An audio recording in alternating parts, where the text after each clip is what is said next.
그 한마디가 왜 그렇게 어려운가? 분명 잘못한 일이 있는데 미안하다는 말 한마디면 모든 게 풀릴 텐데 그 사람은 끝까지 그 말을 하지 않는다. 남편이, 아내가, 형제가, 자식이, 친구가 분명 잘못을 알면서도 정작 미안해라는 말만은 끝내 입 밖으로 내지 않는다. 그래서 관계는 더 꼬이고 그대는 더 답답해지고 시간이 지날수록 작은 허물이 큰 골이 되어버린다. 더 이상한 것은 그 사람도 불편해한다는 것이다. 말투가 어색하고 시선을 피하고 갑자기 다른 이야기를 꺼낸다. 분명 미안한 마음은 있는 것 같은데 그 말만은 절대 하지 않는다. 그대는 이렇게 생각할 것이다. 저 사람은 왜 저렇게 고집스러운가? 내가 뭘 잘못했기에 사과 한마디를 듣지 못하는가? 이 관계는 이제 끝인가? 그러나 정약용은 말한다. 사과하지 못하는 것은 악함이 아니라 두려움이다. 사과하지 못하는 사람은 나쁜 사람이 아니라 자신이 무너질까 두려운 사람이다. 그리고 그대가 그 두려움을 이해하는 순간 관계는 다시 회복의 길로 들어선다. 오늘 우리는 이 가르침을 통해 끝내 하지 못한 사과의 이유를 그리고 그대가 더 이상 상처받지 않는 법을 함께 살펴볼 것이다.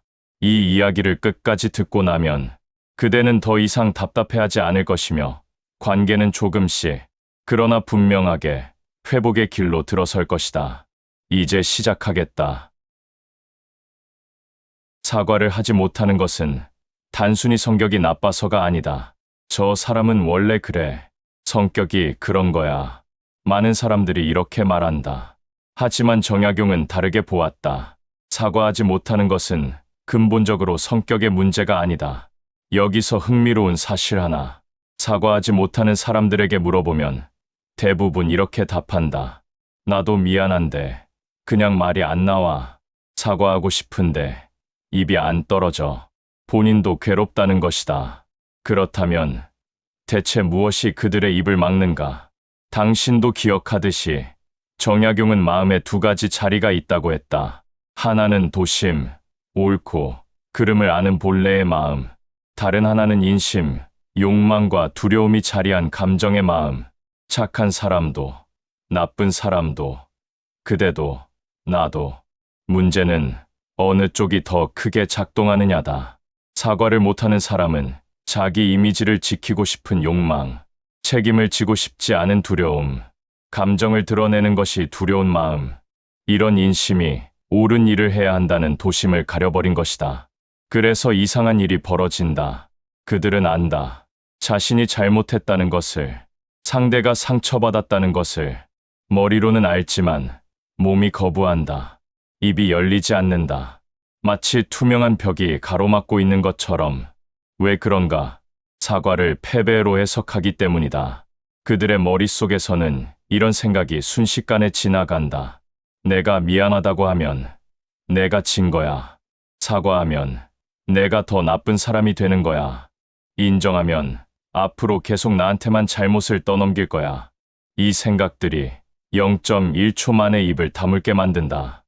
정약용은 이것을 사욕이 도심을 가린 상태라고 표현했다. 자기를 지키려는 마음이 너무 커지면 옳은 일을 할 수 있는 마음의 공간이 사라진다는 뜻이다.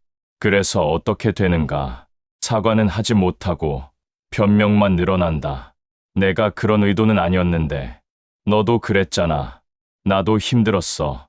변명은 쉽게 나오는데 미안해는 절대 안 나온다. 그리고 관계는 점점 더 멀어진다. 시간이 지날수록 골은 깊어지고 결국 돌이킬 수 없는 지경에 이른다. 그렇다면 구체적으로 어떤 마음이 사과를 가로막는가? 더 놀라운 것은 이 5가지 마음이 동시에 작동한다는 것이다. 한 가지만 있는 게 아니다. 보통 3가지 이상이 겹쳐서 나타난다. 지금부터 그 5가지를 하나씩 들여다보겠다.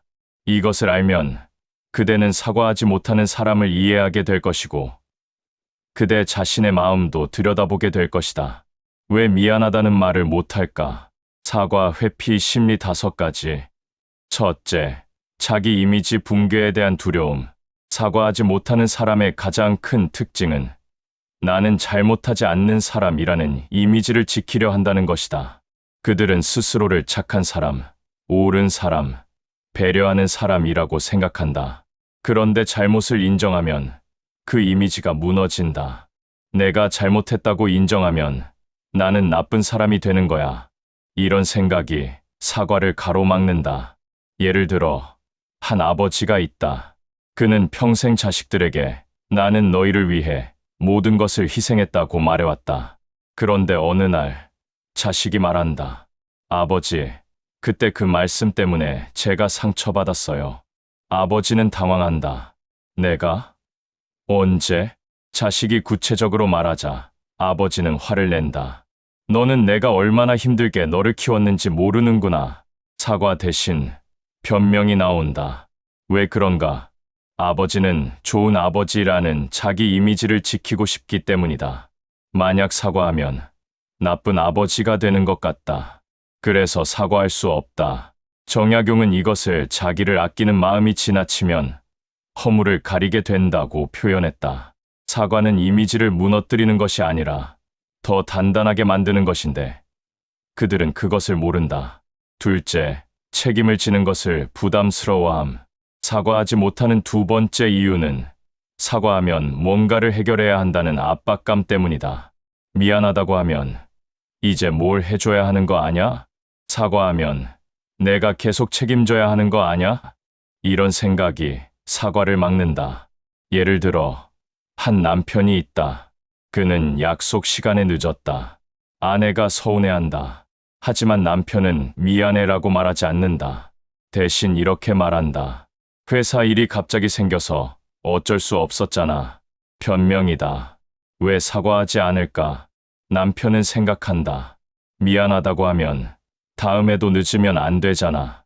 사과하면 내가 계속 조심해야 하잖아. 책임을 지고 싶지 않은 것이다. 현대 심리학에서는 이것을 책임 회피 패턴이라고 부른다. 사과는 잘못을 인정하는 것이고, 잘못을 인정하면 앞으로 그것을 고쳐야 한다는 부담이 생긴다. 그래서 아예 사과하지 않는 것이다. 정약용은 허물을 고치는 것이 귀찮아 허물 자체를 인정하지 않는 사람이 있다고 했다. 그런 사람은 관계보다 자기 편함이 더 중요한 것이다. 셋째, 감정을 언어로 표현하는 능력 부족. 세 번째 이유는 단순히 사과하는 방법을 모르기 때문이다. 미안해라는 말이 입 밖으로 나오지 않는 사람들이 있다. 그들은 잘못한 것을 안다. 하지만 그 감정을 말로 표현하는 방법을 모른다. 어릴 적부터 감정 표현을 억압당한 사람들이 특히 그렇다. 예를 들어, 한 어머니가 있다. 그녀는 자식에게 상처 주는 말을 했다. 자식이 서운해하는 것을 안다. 하지만 미안해라는 말을 할 수 없다. 왜냐하면 그녀 자신도 부모에게 사과받은 적이 없기 때문이다. 사과하는 법을 배우지 못한 것이다. 정약용은 말과 행동은 배워야 한다고 했다. 사과도 마찬가지다. 사과하는 법을 배우지 못한 사람은 평생 사과하지 못한다. 그들에게는 비난보다 배움의 기회가 필요하다. 잠깐, 여기서 그대에게 묻고 싶다. 혹시 그대 주변에 이런 사람이 있지 않은가? 분명 잘못했는데 끝까지 사과하지 않는 사람, 그 사람 때문에 그대가 지쳐가고 있지는 않은가? 그렇다면 이제부터가 더 중요하다. 왜냐하면 지금부터는 그 사람을 어떻게 대할 것인가에 대한 이야기이기 때문이다. 넷째, 관계에서 지고 싶지 않은 마음. 네 번째 이유는 사과를 지는 것이라고 생각하기 때문이다. 많은 사람들이 관계를 경쟁으로 본다. 내가 사과하면 내가 진 거야. 상대방이 이긴 거야. 그럼 앞으로 계속 내가 밀리게 될 거야. 이런 생각이 사과를 막는다. 특히 부부 관계에서 이런 일이 자주 일어난다. 한 부부가 있다. 둘 다 잘못했다. 하지만 둘 다 사과하지 않는다. 왜냐하면 먼저 사과하는 사람이 진 것이라고 생각하기 때문이다. 그래서 둘 다 버틴다. 며칠이 지나고 일주일이 지나도 둘 다 사과하지 않는다. 결국 관계는 더 멀어진다. 정약용은 이것을 승부심이 도리를 가린 상태라고 표현했다. 사과는 지는 것이 아니라 관계를 살리는 지혜인데 그들은 그것을 모른다. 다섯째, 부끄러움과 수치심이 강한 성향. 다섯 번째 이유는 사과가 낮아지는 일이라고 오해하기 때문이다. 어떤 사람들은 사과를 창피한 일로 생각한다. 내가 사과하면 내가 무릎 꿇는 거야. 내가 잘못을 인정하면 사람들이 나를 우습게 볼 거야. 이런 생각이 사과를 막는다. 특히 체면을 중시하는 문화에서 자란 50에서 70대에게 이런 경향이 강하다. 한 할아버지가 있다. 그는 평생 가족의 가장으로 살아왔다. 어느 날 자식에게 상처 주는 말을 했다. 하지만 사과하지 않는다. 왜냐하면 가장이 사과하면 권위가 무너진다고 생각하기 때문이다. 하지만 정약용은 정반대로 말한다. 허물을 인정하는 사람이 진짜 군자다. 작은 허물을 고칠 줄 아는 사람이 큰 덕을 쌓는다. 사과는 낮아지는 것이 아니라 오히려 높아지는 것이다. 하지만 그들은 그것을 모른다. 여기까지 들으며 그대는 혹시 이런 생각이 들지 않았는가? 그래, 맞아. 저 사람이 바로 그래. 내 남편이, 내 아내가, 내 형제가, 내 친구가 바로 저렇게 행동해. 그렇다면 이제 가장 중요한 질문을 하겠다. 그런 사람을 어떻게 대해야 하는가? 계속 기다려야 하는가? 아니면 관계를 포기해야 하는가? 정약용은 세 번째 길을 제시한다. 먼저 사과하지 않는 사람의 특징을 정확히 알아야 한다. 왜냐하면 사과하지 않는 것처럼 보이지만 실은 표현 방식이 다른 사람도 있기 때문이다. 정약용이 제시한 관찰 기준은 네 가지다. 첫째, 말은 부드럽지만 행동이 변하지 않음. 사과하지 않는 사람의 첫 번째 특징은 언행불일치다. 말로는 알았어, 미안해라고 하지만 행동은 전혀 변하지 않는다. 예를 들어, 한 남편이 있다. 그는 매번 약속 시간에 늦는다. 아내가 서운해하자 남편이 말한다. 미안해, 다음부터 조심할게. 하지만 다음에도 또 늦는다. 말은 사과했지만 진짜 사과가 아니다. 정약용은 말만 있고 행동이 없으면 그것은 거짓이다 라고 했다. 진짜 사과는 행동의 변화를 동반한다. 둘째, 잘못이 드러나면 화를 내며 회피. 사과하지 않는 사람의 두 번째 특징은 회피 반응이다. 잘못을 지적하면 사과하는 대신 화를 낸다. 왜 자꾸 그 얘기를 해? 그렇게 따지고 들 거야? 나도 힘든데 왜 나한테만 그래? 화를 내면 상대방이 더 이상 말을 못하게 된다. 그래서 그들은 화를 낸다. 정약용은 허물을 가리기 위해 화를 내는 사람이 있다고 했다. 화는 방어막이다. 셋째, 상대의 감정보다 자신의 체면이 우선됨. 사과하지 않는 사람의 세 번째 특징은 자기중심성이다. 상대가 얼마나 상처받았는지보다 자신의 체면이 더 중요하다. 사과하면 내 이미지가 나빠져. 사과하면 사람들이 나를 어떻게 볼까? 상대의 마음은 중요하지 않다. 정약용은 자기만 생각하는 사람은 관계를 오래 유지할 수 없다고 했다. 관계는 서로를 돌보는 마음에서 시작된다. 넷째, 문제를 해결하는 대신 상황을 피해버림. 사과하지 않는 사람의 네 번째 특징은 도피다. 문제가 생기면 해결하는 대신 그냥 피한다. 전화를 받지 않고, 만나지 않고, 시간이 지나면 자연스럽게 잊혀지길 기다린다. 하지만 문제는 사라지지 않는다. 오히려 쌓인다. 정약용은 피하는 것은 해결이 아니다 라고 했다. 진짜 해결은 마주하는 것에서 시작된다. 그렇다면 이런 사람과 어떻게 관계를 이어가야 하는가? 아니면 관계를 정리해야 하는가? 정약용의 지혜는 여기서부터 빛을 발한다. 사과하지 못하는 사람에게서 생기는 관계 문제. 사과하지 않는 사람과 관계를 유지하면 어떤 일이 생기는가? 세 가지 문제가 반복된다. 첫째, 갈등이 해결되지 않고 계속 쌓인다. 사과가 없으면 갈등은 해결되지 않는다. 겉으로는 괜찮은 척하지만 속으로는 서운함이 쌓인다. 한 번, 두 번, 세 번, 어느 순간 참았던 것이 터진다. 하지만 이미 너무 늦었다. 둘째, 상대는 지치고 회피형은 점점 더 거리감을 만든다. 사과받지 못한 사람은 점점 지쳐간다. 이 사람은 변하지 않는구나. 이 사람은 내 마음을 이해하지 못하는구나. 그래서 거리를 둔다. 반면 사과하지 않는 사람은 생각한다. 시간이 지나면 괜찮아지겠지. 하지만 괜찮아지지 않는다. 셋째, 부부, 형제, 친구, 가족 모든 관계에서 흔히 일어나는 패턴. 이 문제는 모든 관계에서 일어난다. 부부 사이에서, 형제 사이에서, 부모와 자식 사이에서, 친구 사이에서. 사과하지 않는 사람은 결국 혼자 남는다. 정약용은 이렇게 말했다. 고치지 않는 허물이 가장 위험하다. 작은 허물을 고치지 않으면 그것이 쌓여서 관계 전체를 무너뜨린다. 그렇다면 어떻게 해야 하는가? 사과하지 않는 사람을 변화시킬 수 있는가? 아니면 그냥 포기하고 떠나야 하는가? 정약용은 그 중간의 길을 제시한다.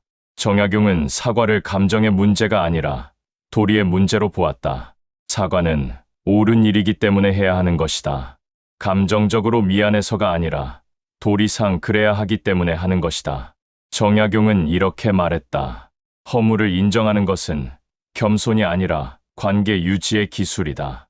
작은 허물을 고칠 줄 아는 사람이 큰 덕을 쌓는다. 사과는 이기는 것이 아니라 관계를 살리는 지혜다. 사과는 낮아지는 것이 아니라 더 단단해지는 과정이다. 하지만 많은 사람들이 이것을 모른다. 그래서 평생 사과하지 못하고 관계를 잃어간다. 그렇다면 사과하지 않는 사람을 어떻게 대해야 하는가? 정약용이 제시한 실천 지침은 5가지다. 첫째, 설득하려 하지 말 것.